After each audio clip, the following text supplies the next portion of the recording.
Vamos a buscar en el libro de Mateo, Evangelio de Mateo, capítulo 3. Evangelio de Mateo, capítulo 3.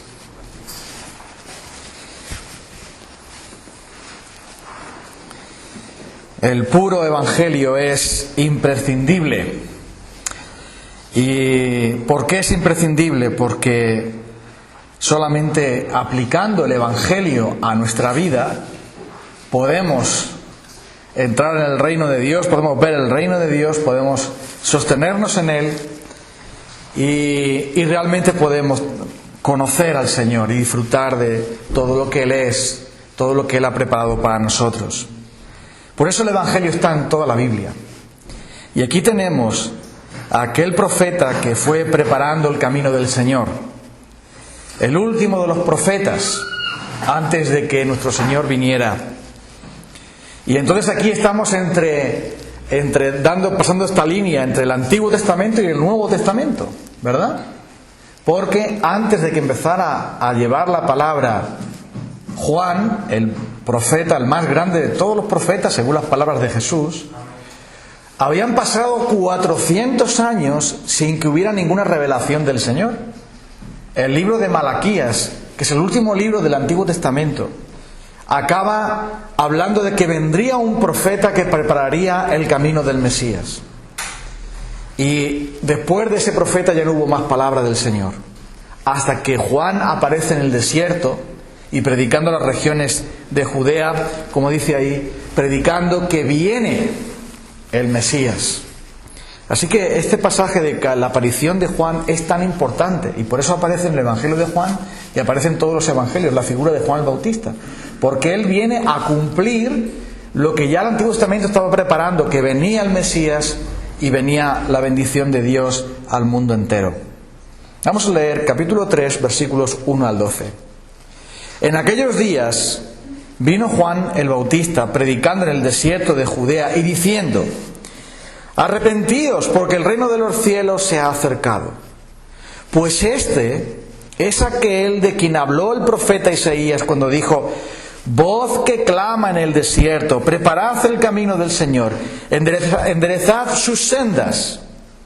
Y Juan estaba vestido de pelo de camello y tenía un cinto de cuero alrededor de sus lomos, y su comida eran langostas y miel silvestre. Y salía a él Jerusalén y toda Judea y toda la provincia de alrededor del Jordán, y eran bautizados por él en el Jordán, confesando sus pecados. Al ver él que muchos de los fariseos y de los saduceos venían a su bautismo, les decía: generación de víboras, ¿quién os enseñó a huir de la ira venidera? Haced pues frutos dignos de arrepentimiento, y no penséis decir dentro de vosotros: Abraham tenemos por padre. Porque yo os digo que Dios puede levantar hijos a Abraham aún de estas piedras. Y también el hacha está puesta a la raíz de los árboles. Por tanto, todo árbol que no da buen fruto es cortado y echado en el fuego. Yo a la verdad os bautizo en agua para arrepentimiento. Pero el que viene tras de mí, cuyo calzado no soy digno de llevar, es más poderoso que yo. Él os bautizará en Espíritu Santo y fuego. Su aventador está en su mano, y limpiará su era, y recogerá su trigo en el granero, y quemará la paja en el fuego, que nunca se apagará. ¿Por qué decimos aquí que tenemos el Evangelio puro? Porque aparecen todos los ingredientes del mensaje del Evangelio que todos necesitamos oír, y que sigue siendo tan actual al día de hoy, porque seguimos teniendo las mismas necesidades que tenían aquellos hombres en la época cuando Juan el Bautista se levantó, y Dios lo levantó para traer ese mensaje. El mensaje no es otro que el arrepentimiento. El mismo mensaje que Jesús proclamó nada más aparecer Él: arrepentíos porque el reino de los cielos se ha acercado, arrepentíos porque el reino de Dios está aquí. Y por eso Juan el Bautista aparece como una figura extraña, un hombre raro, un hombre que vive en el desierto, que está aparte de todos y que su manera de vivir, su manera de vestir es toda una proclama. La manera de vivir de Juan, que os acordáis, Juan era primo de Jesús. Había nacido 6 meses antes que Jesús, ¿vale? Y él había sido consagrado especialmente para ese trabajo. Nunca había bebido vino ni nada. Tenía ese voto especial para Dios. Y su vida era una vida de extraña. Vivía en el desierto, vestía de una manera muy tosca, con una ropa muy tosca, ¿no? Muy elemental, muy pobre, ¿verdad? Y comía de las cosas del campo. Las langostas que aparecen aquí no son langostinos de la boda, no son mariscos, son las langostas de las que se crían en los desiertos, y la miel silvestre. Toda la vida de Juan estaba dedicada a proclamar al Mesías. Y tenía el encargo del Señor de ser una voz que clama en el desierto. Por eso los evangelios hablan de él, porque tanto la vida de Juan como el mensaje de Juan señalaba a Jesús. Juan vivía de una manera diferente para llamar la atención y para decirle: oye Juan, ¿tú por qué vives en una choza ahí en el campo? ¿Por qué vives ahí en una cueva? ¿Por qué vistes así? ¿Y por qué predicas estas cosas? Y entonces él dice: yo soy la voz que clama en el desierto. Yo vengo para anunciar que detrás de mí viene el Salvador, y tenéis que arrepentiros y preparar su camino. Entonces, este Juan era el cumplimiento de la profecía. Por eso estamos diciendo que es tan importante su figura, porque Dios está diciendo: yo voy a cumplir mi palabra.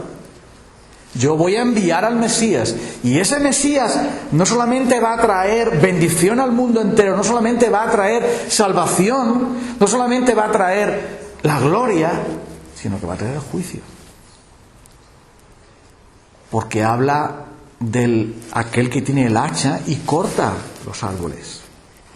Habla de aquel que tiene el aventador, que tiene el horquillo, que lanza la paja para que el trigo caiga a un lado y para que la paja caiga al otro y después sea quemada.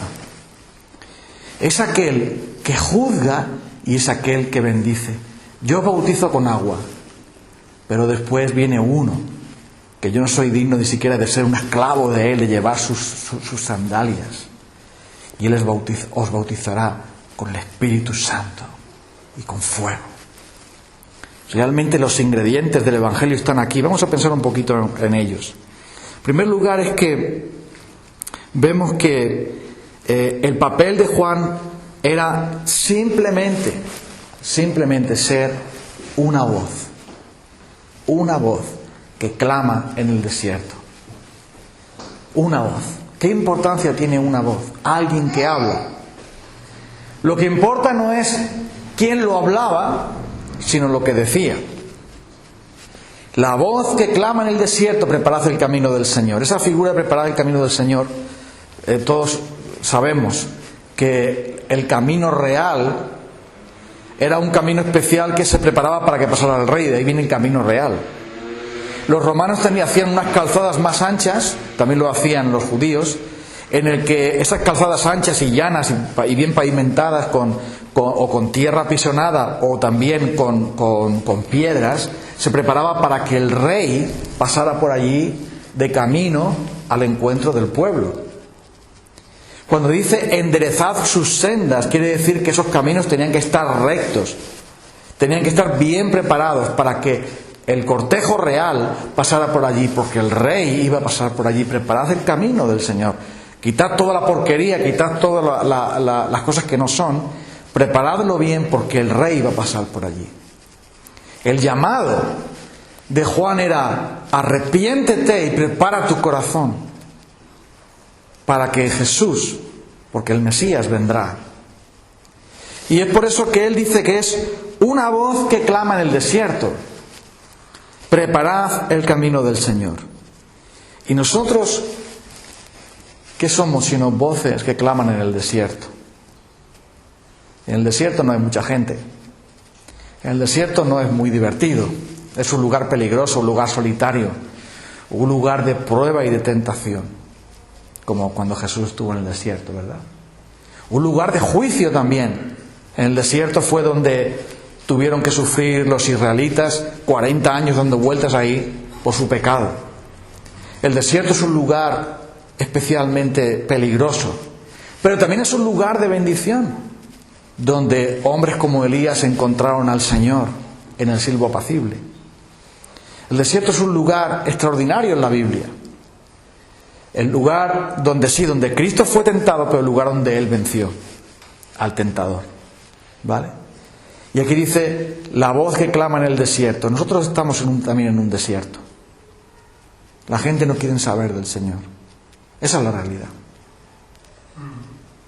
Y somos una voz que clama, y parece que estamos predicando a las paredes, porque la gente le entra por aquí y sale por ahí. Esa es la realidad. Voz que clama en el desierto, preparad el camino del Señor. Juan estaba en un desierto espiritual, nosotros también lo estamos. Pero en ese desierto Dios quiere que su palabra se difunda. Es la voz que clama. La voz que clama quiere decir la voz que habla en voz alta y dice, preparad el camino del Señor. Ya va a venir Jesús. Pero en el caso de Juan, él predicaba y la bendición de Dios estaba sobre él porque un montón de gente iba a que él les bautizara. El bautismo no es una cosa de los cristianos, ya existía antes. Cuando una persona que no era judía se convertía a la fe judía y dejaba de adorar a los ídolos para creer en el Señor, entonces se le llamaba prosélito. Prosélito es aquel que se ha convertido, deja de ser pagano para ser adorador del Señor y de coger la ley de Dios. Eso se llama prosélito.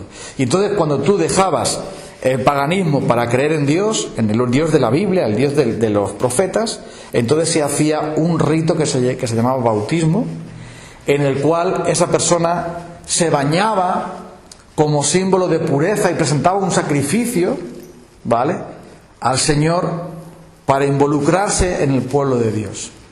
De ahí viene lo del bautismo. Y Juan lo hacía, ese bautismo tenía que ver con el arrepentimiento. Los judíos no tenían por qué bautizarse porque ya habían sido circuncidados, ¿vale? Sin embargo, Juan estaba en el río diciendo, invitando a la gente al arrepentimiento, y la señal de que ellos se arrepentían era que iban a bañarse cuando no necesitaban bañarse. Pero decir, espera un momento, yo ya estoy en la religión, en esta religión, mis padres me circuncidaron, mis padres me enseñaron sobre Dios, pero este profeta dice que yo tengo que arrepentirme y preparar el camino del Señor. Y yo tengo pecados. Así que voy a ir a confesar mis pecados y voy a bautizarme como si fuera un prosélito, como si fuera un convertido, como si fuera un pagano que me he vuelto al Señor, para así manifestar que realmente le voy a seguir. Y eso es lo que Juan hacía. Invitaba a todos al arrepentimiento, porque esos hombres, esas mujeres que iban allí, ya tenían su religión, ya creían en Dios, pero había pecado en ellos. Y tenían que ir a confesar sus pecados y arrepentirse. Y por eso dice que un montón de gente, impresionados por Juan, su vida y su palabra, fueron allí y eran bautizados confesando sus pecados. ¿Qué es lo que él hacía? Juan estaba en el río, le predicaba a la gente y la gente iba allí diciendo, yo soy pecador, yo quiero arrepentirme, yo quiero preparar el camino del Mesías, quiero bañarme aquí como símbolo de que mis pecados son lavados. Estoy arrepentido. Y Juan bautizaba a todos esos hombres, a esas personas que iban allí, hombres y mujeres. Les bautizaba como símbolo de ello. Y la palabra de Dios dice que debemos confesar nuestros pecados, que debemos reconocer que somos pecadores. Y el bautismo de Juan era la señal de que yo soy un pecador. No era fácil bautizarse, porque el que se bautizaba estaba diciendo a los demás, cuidado, yo necesito a Dios, soy pecador. Y era un testimonio público ante los demás de que realmente estoy sucio, de que realmente necesito la sanidad para mi vida, necesito la pureza para mi vida. Y lo curioso es que los fariseos y los saduceos también fueron allí. ¿Y a qué?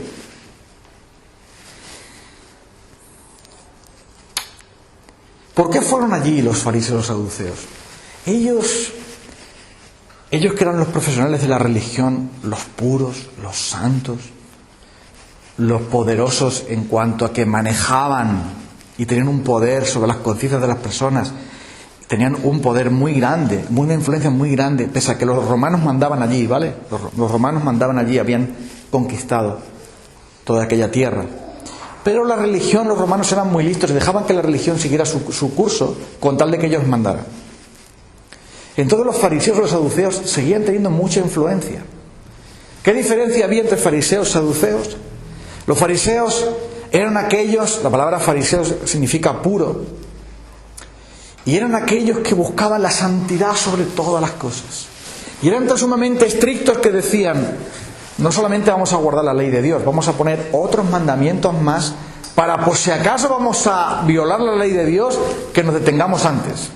Es decir, que si pone el disco a 50 como máximo, yo voy a ir a 25 por si acaso, ¿no? A mí me hace gracia en Canarias, como está aquí mi amigo Antonio, que es de Canarias, que pone en la circunvalación de Las Palmas hay un radar, ¿no? Y el radar, la velocidad máxima pone 80, ¿no? Entonces tú puedes pasar a 80 o un poquito más de 80, no pasa nada. Hasta 90 puedes pasar sin que salte el radar. Pero hay algunos que no se fían y entonces van a 100 y pico, y cuando llega el radar, ¡pum!, pegan el piso todo. Yo, como ya los conozco, voy a pasar 12 años allí, digo, ya sé lo que van a hacer. Cuando llegue el radar, frenarán y pasarán por el radar a 50. Y los fariseos decían: a ver, la ley de Dios dice tal cosa, que hay que ayunar una vez al año. Eso decía la ley de Dios. El ayuno, había un ayuno de humillación para toda la nación, para todo el pueblo. Una vez al año tenían que humillarse, pedir perdón, renovar su vida. Y los fariseos decían: una vez al año nada más de ayuno. 3 veces a la semana por lo menos. ¿Te acuerdas la parábola del fariseo y del publicano? ¿Te acuerdas cuando él estaba orando? Dios, te doy gracias que no soy como los otros hombres. Ayuno 2 veces a la semana. 2 o 3 veces dice, no me acuerdo muy bien ahora. 2 veces creo que dice. Como diciendo, el ayuno es una vez al año y yo lo hago 2 veces a la semana porque tengo otros mandamientos más buenos que los de Dios mismo. Para que Dios me diga: ¡yo, qué bueno eres! Te vamos a dar un premio. Entonces los fariseos era todo la santidad. No me voy a acercar ahí, que ahí me puedo contaminar. Eso no lo puedo hacer. No me puedo juntar con porque me puede contaminar a mí. Y por eso cuando las mujeres pecadoras se acercaban a Jesús y los hombres pecadores, es decir, los publicanos, las prostitutas, la gente de mala vida, la gente de muy mal ver allí, se acercaban a Jesús, ellos enseguida decían: si me supiera, sabría que esta mujer, si fuera profeta. Los fariseos hacían eso, ¿te acuerdas? Y despreciaban a los pecadores. Y los saduceos eran más o menos los parecidos. Ellos tenían controlado el sacerdocio, los fariseos tenían controlada la enseñanza, y los saduceos tenían controlado el sacerdocio, y ellos también eran muy estrictos en cuanto a su religión, pero eran unos herejes de campeonato. Los saduceos no creían en la resurrección. Es decir, ellos decían: no hay ángeles, ni hay espíritus, ni hay resurrección, no hay nada. Te mueres y eres como un perro. Eso decían los saduceos. No hay alma ni nada. Y sin embargo, y ellos estaban siempre peleados con los fariseos, porque los fariseos sí eran más ortodoxos, eran más de sí, hay alma, hay resurrección y todo. Y ellos, unos y otros, odiaban a Jesús. Y realmente odiaban a Juan el Bautista. Cuando tú sigues leyendo la historia y ves cómo actúan en cuanto a Juan el Bautista y cómo actúan en cuanto a Jesús, te das cuenta de que fariseos y saduceos eran, como dice aquí el profeta Juan, víboras. Víboras. ¿Por qué estaban allí esos hombres? Porque ellos, todo lo que huele a religión y todo lo que huele a influencia y todo lo que pueda parecer que allí se cuece algo de religión, hay que ir a ver qué pasa allí. Y ellos también iban para ser bautizados. Pero se les cayó el pelo. Porque Juan estaba investido con el poder del Señor. en el vientre de su madre ya el Espíritu Santo estaba obrando en Juan. Por eso se regocijó cuando vio que venía la madre de Jesús. Y Juan les dice, cuando ve que vienen los fariseos y los saduceos, ve la vida de ellos, que devoraban las casas de las viudas y de los huérfanos, y hacían con precepto largas oraciones, que no creían en la palabra de Dios, que los saduceos eran los liberales de aquella época, que decían que había partes de la Biblia que no eran verdad, que era más importante una parte que otra, y despreciaban las profecías. Ve que ellos también van allí con cara de santos a bautizarse. Ahí yo también vengo aquí a bautizarme. Y mira la voz de Dios para ellos. Generación de víboras, ¿quién os enseñó a huir de la ira venidera? Haced frutos dignos de arrepentimiento. Y no penséis dentro de vosotros tenemos a Abraham por padre. Como el profeta del Señor descubre el pecado de esos hombres. Esos hombres no estaban allí porque estaban arrepentidos como el resto de la gente que iban allí. Esos hombres no estaban allí porque realmente estaban esperando al Mesías y reconocían en Juan a un profeta de Dios y reconocían que era el tiempo en que ellos tenían que preparar el camino del Señor y escuchar la voz que clama en el desierto. Ellos estaban allí por otro motivo y por eso Juan les dice, sois como víboras. Una víbora es un animal que parece inofensivo pero que al final te clava el veneno. Y emplea una figura muy interesante, la figura de huir de la ira venidera. Aquellos que estudian la Biblia no se ponen de acuerdo qué exactamente quiere decir con esto de huir de la ira venidera. Hay uno de ellos que me ha gustado mucho, que dice que en el desierto es frecuente que se quemen, que haya fuego espontáneo por el calor.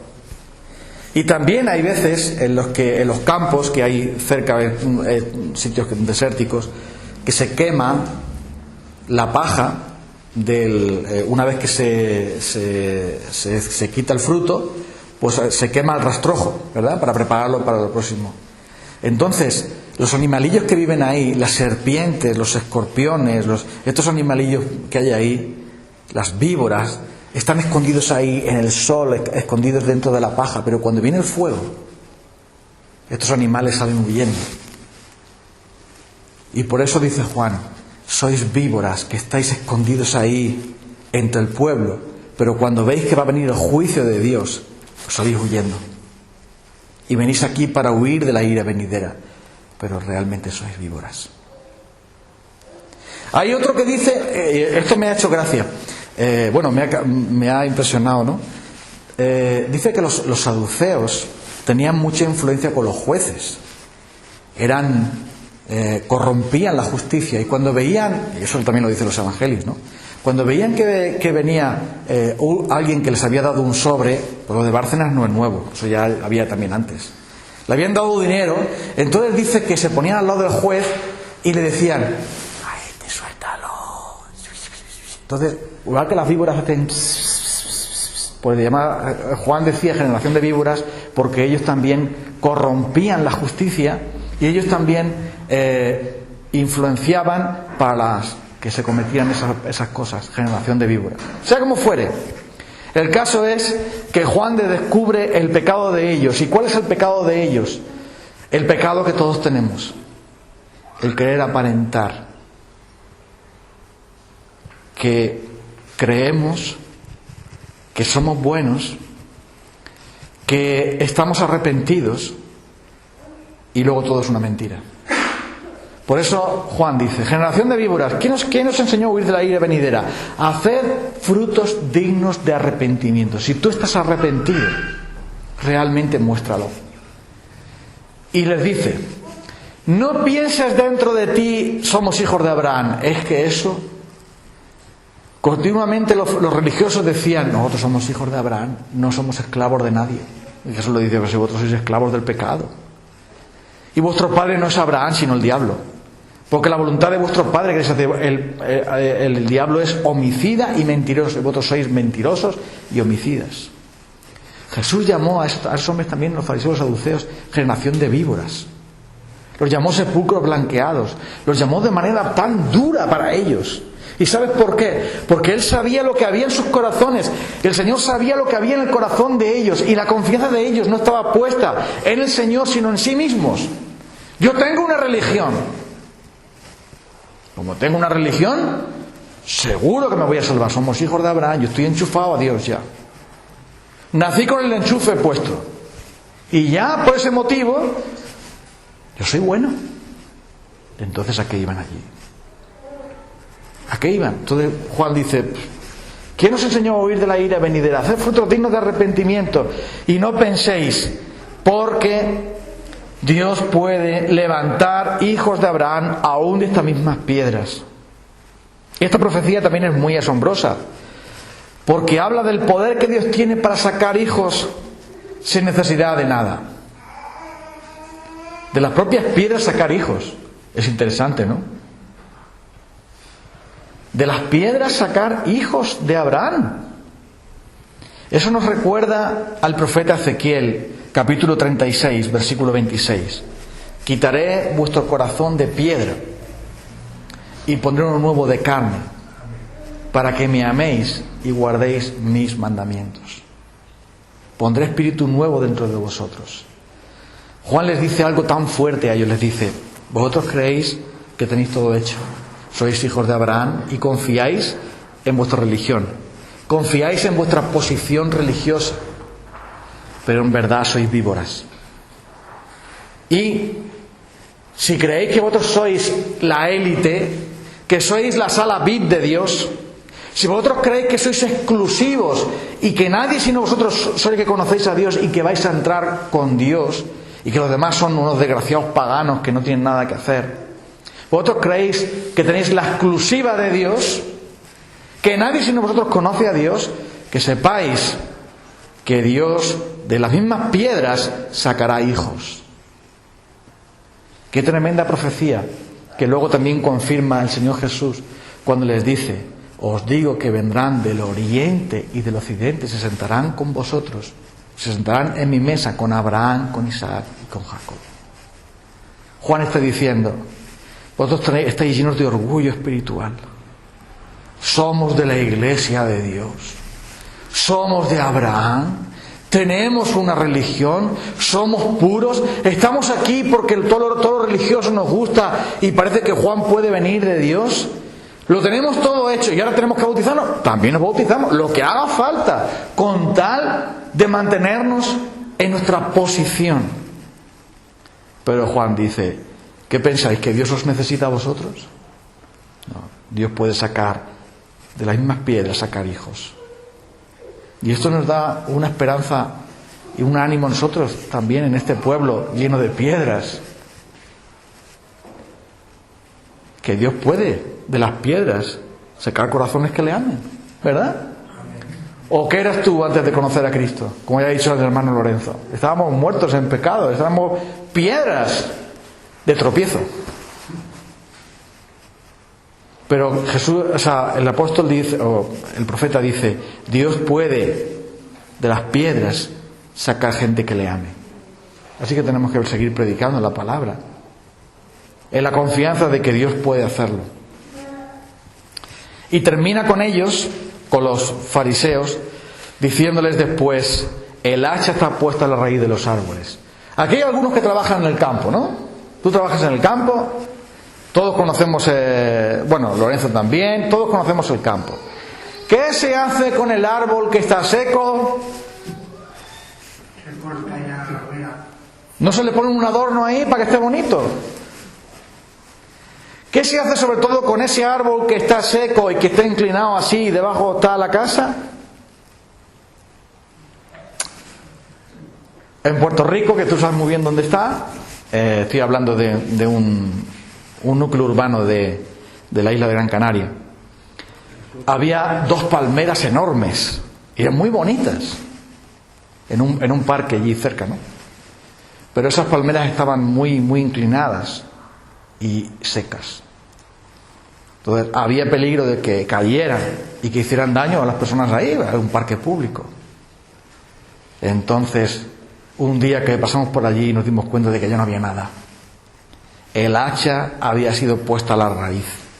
en este caso no hacha, pero sí una sierra mecánica, y esas palmeras sin frutos, secas, y además con la epidemia que les había dado, ya no servían, fueron cortadas y quitadas de allí. Y dice el Señor, el hacha de Dios, el juicio de Dios, está a la raíz del árbol. ¿Tú eres árbol? ¿Das fruto o estás seco?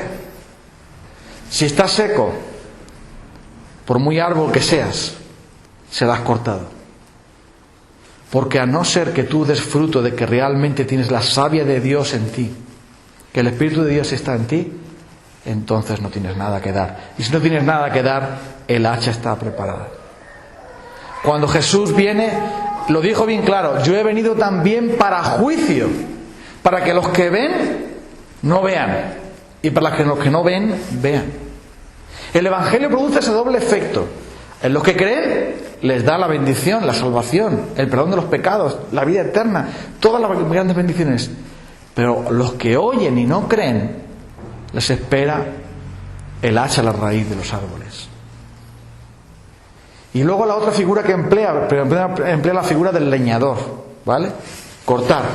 Y la otra figura que emplea es la figura de aquel que recoge el grano, del segador. Todos sabemos lo que es aventar. ¿Sabemos lo que es aventar? ¿Sí? Había pues una especie de horca, ¿vale? Y entonces cuando se cortaban las espigas, se amontonaban en la era, que es una esplanada donde está empedrado para separar el trigo de la paja. ¿Y el aventador qué hace? El aventador coge la paja, o sea, coge la cosecha y la lanza para aventarla, para que el viento separe el trigo de la paja. Evidentemente el trigo pesa más y cae un montón. Yo eso lo he visto hacer de niño. Aventar. Todavía se hace en muchos países eso. Ya se hace con maquinaria, pero antiguamente se hacía así. Y entonces cuando llegaba el viento decía, ahora hay viento, venga, vamos a aventar. Entonces iban todo el mundo y pasaban todo el día allí aventando. Y entonces el viento se encarga de separar. Claro, el viento se lleva la paja porque la paja no tiene nada. Es tan bonita la paja, y tan grande, y tan vacía. Pero el grano es pequeñito, dorado y lleno de alimento.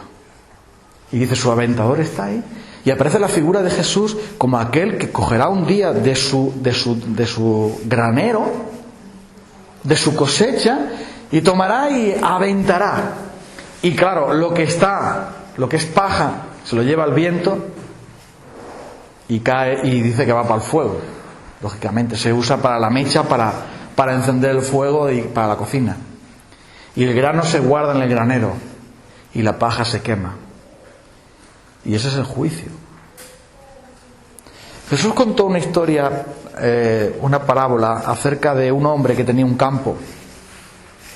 Ese campo que él tenía lo sembró de trigo. Pero al día siguiente le dijeron los siervos del amo del campo, oye, ¿no sembraste tú trigo en tu terreno, en tu tierra? Sí, claro. ¿Cómo es que ahora hay también cizaña entremezclada con el trigo? Esto lo ha hecho un enemigo. Entonces los siervos le dicen al dueño, ¿quieres que vayamos y arranquemos la cizaña que está junto con el trigo? La cizaña es una planta parecida al trigo. Lo que pasa es que el trigo se inclina por el peso y la cizaña se queda ¡clon! Porque no tiene nada. Pero el trigo se dobla por el peso del fruto. Y le dicen los siervos, ¿quieres que hagamos eso? Y el dueño dice, no sea que al arrancar también la cizaña te lleves también el trigo, porque está entremezclado.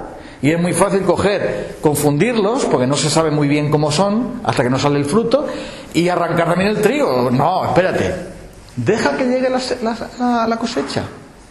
Y entonces cuando llega el momento, cuando ya sale el fruto, le dice el dueño, ahora coger la hoz y poneros a segar. Pasa la hoz. Y ahora sí, apartadme mi grano en mi granero, y la paja y la cizaña al fuego. Así será en el último tiempo, cuando venga el Señor. Y el Evangelio nos dice que nadie se va a escapar. Porque si no estamos inclinados, dando fruto para el Señor, somos cizaña. Si no damos fruto para Dios, somos árboles secos, desarraigados, que solo espera el hacha. Si no damos fruto para el Señor, seremos como la paja que se lleva el viento. Y Juan les dice a esos hombres: vosotros sois paja, sois árboles secos, sois cizaña, pero hay una esperanza para vosotros: haced frutos dignos de arrepentimiento. Desechad vuestro orgullo espiritual, desechad vuestra confianza en vuestras obras, en vuestra sabiduría religiosa, en vuestro saber la Biblia de memoria, en vuestros sacrificios, en vuestra posición social. Dejad de buscar la gloria de los hombres y humillaos, porque el hacha está puesta a la raíz del árbol. El juicio viene, y aquel que viene para salvar también viene para juzgar. Es el mensaje que le da a ellos. Y después el pasaje termina, y yo termino también para que no os terminéis de dormir ya. El pasaje termina hablando de Jesús, el versículo 11, aunque termina con el versículo 12 y habla del fuego que nunca se apagará, habla del infierno.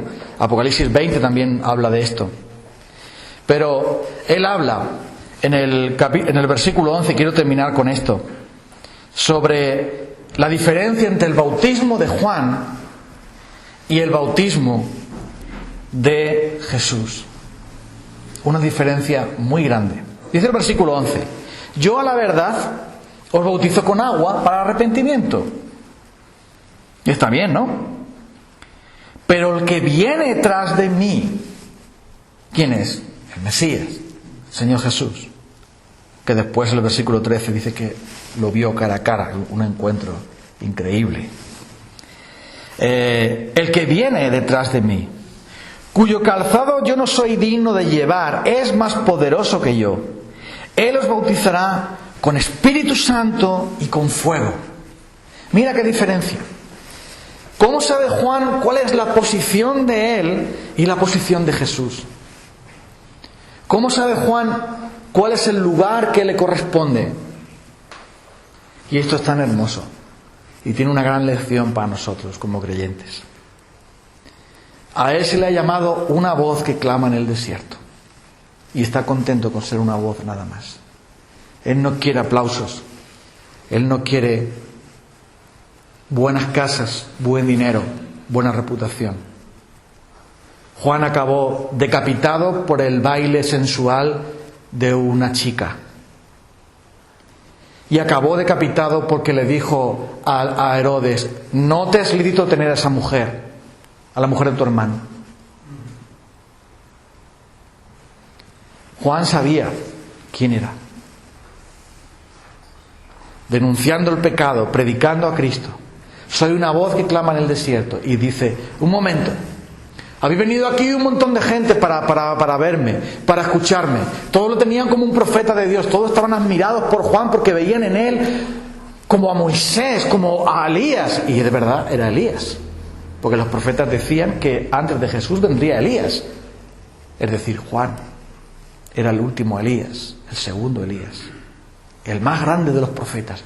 Y muchos estaban emocionados con Juan y decían: mira, este hombre se ha levantado en el desierto y predica de una manera tremenda. Y su vida es una vida que habla. Vamos a ver qué es lo que dice este hombre. Y muchos iban ahí. Algunos de verdad arrepentidos para recibir al Señor. Pero otros también a ver qué pasaba allí. Y Juan podría haber cogido ese protagonismo para decir: oh, cuidado, yo soy el super profeta. Pero ¿sabe lo que dice? No solamente les predica la verdad a esos hombres por amor a ellos, para que se arrepientan de verdad. No solamente le llama a los demás a hacer frutos dignos de arrepentimiento: arrepentíos, el reino de los cielos se ha acercado. Sino que cuando ve una gran multitud de muchas provincias viniendo a él para ser bautizados Y para escuchar su mensaje, Él les dice: espera, no os equivoquéis, yo no soy Él. Lo dice también el Evangelio de Juan: no os confundáis, ¿eres tú el que ha de venir? No, yo solo soy la voz que clama en el desierto, dice Juan. Yo no soy digno ni de llevar, ni de desatar arrodillado la correa de su calzado. Ni siquiera como esclavo valgo yo delante de Él. Yo os bautizo con agua. Solo tengo la palabra. Solo tengo un símbolo. Pero el que viene detrás de mí, Él no tiene nada. Él, además de palabra, tiene fuego que transmite en el corazón y que quema el pecado. Y Él bautiza con el Espíritu Santo. A Él es el que tenéis que mirar. Él es verdaderamente importante. Yo no soy nadie aquí. Yo le señalo a Él. A Él tenéis que ir. Yo simplemente le preparo el camino. Preparad el camino del Señor. Porque Él no bautizará con agua como yo, que después te secas y a lo mejor hasta te olvidas de que te has bautizado. Sino que el bautismo que Él trae es el Espíritu Santo. Y fuego. Fuego que habla de pureza. Fuego que habla de poder. Fuego que habla de luz. Fuego que habla de el Espíritu de Dios obrando, transformando el corazón de la persona. Y eso solamente Cristo lo puede hacer. Así que Juan lo tiene muy claro. Y él señala a Jesús. Y cuando ve a Jesús, que eso lo tenemos en el Evangelio de Juan, ahí lo va a decir ahí después, cuando ve que viene Jesús a él, le dice: este es el Cordero de Dios que quita el pecado del mundo. A Él tenéis que escucharle. Y cuando Jesús dice: vengo a bautizarme, Juan, pero Señor, bautízame a mí. Yo soy el que tengo que ir a ti y tú vienes a mí. Juan entiende cuál es su papel. La voz que clama en el desierto, aquel que bautiza con agua, aquel que señala a Cristo. Y aquel que está contento en decir: es necesario que Él crezca y que yo mengüe.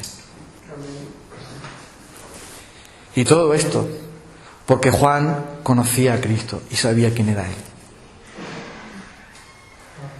¿Lo conoces tú? Porque si nosotros conocemos al Señor y somos tentados por personas a creernos importantes, o a que la atención se centre en nosotros, o a pensar que nosotros podemos hacer algo para los demás, o que podemos influenciar, tengamos en cuenta esto, que nosotros solamente somos una voz. Pero el que bautiza con el Espíritu Santo y con fuego es Cristo. Hay quienes dicen: no, yo tengo tales dones y yo te voy a dar no sé qué, te voy a dar no sé cuánto. El que bautiza con el Espíritu Santo y con fuego es Jesús. Jesús, no lo olvides. Y por eso Juan dice: vale, yo puedo bautizar para arrepentimiento. Bien, estará bonito. Pero el que viene detrás de mí, yo no soy nadie. Yo no soy nada delante de Él. Él bautiza con Espíritu Santo y fuego. A Él tenéis que ir. En Él tenéis que creer. Porque Él os transformará. Su Espíritu Santo obrará en vuestros corazones y os transformará con ese fuego de Dios. Y a Él es que tenéis que buscar. Así que Juan predica un evangelio completo porque habla de las tres personas. Habla de preparar el camino del Señor, del arrepentimiento para con Dios. Dios puede sacar hijos de Abraham, versículo 9. Habla de Cristo, evidentemente, como aquel que va a bautizar. Y habla del Espíritu Santo también, los tres, ¿verdad? Padre, Hijo y Espíritu Santo. Habla de aquel que juzga y aquel que bendice. Él es Cristo, Él es nuestro Señor. Y el Evangelio nos habla de que en Él estamos completos. De que no tenemos otro Salvador sino Él. Y Juan testifica de ello. Y cuando tú y yo, hermanos, testificamos de Cristo y decimos de quién es Él, puede que nuestra voz sea en el desierto. Y puede que también tengamos que ver algunos fariseos y saduceos. Pero nuestro mensaje es el mismo: arrepentimiento. Haced frutos dignos de arrepentimiento. Arrepentíos porque el reino de los cielos se ha acercado. Y la confianza por completo en Cristo, como aquel que es el que bautiza con Espíritu Santo, que transforma la vida de la persona, que con su fuego obra y hace que haya verdaderos hijos de Abraham, de donde antes había nada más que piedras. Y hermanos, nosotros tenemos que adorar a este Señor, Cristo Jesús, y proclamarle a Él. Ya sabemos que estamos en un desierto. Y ya sabemos que muchas personas pueden venir para tratar de persuadirnos de que son y luego no son. Nosotros demos fruto para el Señor. Y el juicio se lo dejamos a Él. Porque Él es el que conoce lo que hay en cada vida. Y Él sabe. Y Él es el que tiene el hacha, el aventador en su mano. Así que nosotros vamos a orar para que